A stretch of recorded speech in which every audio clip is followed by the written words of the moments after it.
జనవరి 22, 2024 రామ జన్మభూమి అయిన అయోధ్యలో రాముడి మందిర నిర్మాణం ప్రాణప్రతిష్ఠ జరుగుతున్న అత్యంత శుభదినం.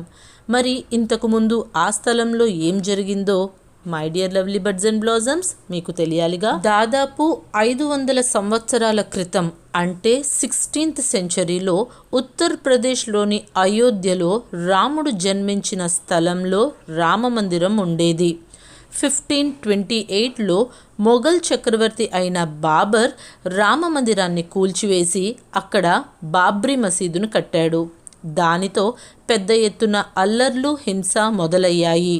1949లో హిందువులు ఆ మసీదులో సీతారాముల విగ్రహాలను పెట్టి పూజ చేయటంతో పెద్ద ఎత్తున హింస జరగడం మొదలైంది.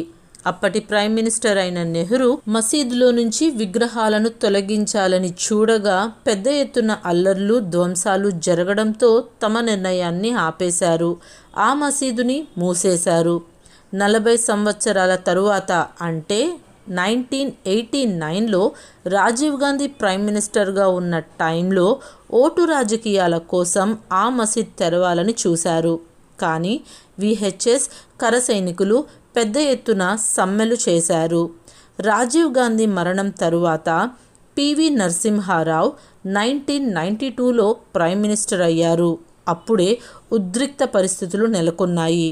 కర సైనికులు బాబ్రీ మసీదుని కూల్చివేశారు. 2002లో వాజ్పేయి ప్రైమ్ మినిస్టర్గా ఉన్న టైంలో హిందూ ముస్లిమ్స్ మధ్య చర్చ కోసం అయోధ్య సెల్ను ప్రారంభించారు. అదే సంవత్సరం వివిధ అల్లర్లలో ఎంతోమంది హిందూ ముస్లింలు ప్రాణాలు కోల్పోయారు. అట్ లాస్ట్ 2019 నవంబర్ 9న 5 జడ్జులతో నిర్మించిన ధర్మాసనం సుప్రీంకోర్టు ఆ స్థలాన్ని రామ మందిర నిర్మాణానికి అని తీర్పిచ్చింది. ఎట్టకేలకు ఈరోజు జనవరి 22, 2024 అయోధ్యలో మోదీ ప్రభుత్వం ఆధ్వర్యంలో ఆ శ్రీరామ విగ్రహ ప్రతిష్ఠ మన భారతదేశ గౌరవానికి పరాకాష్ఠగా నిలిచింది.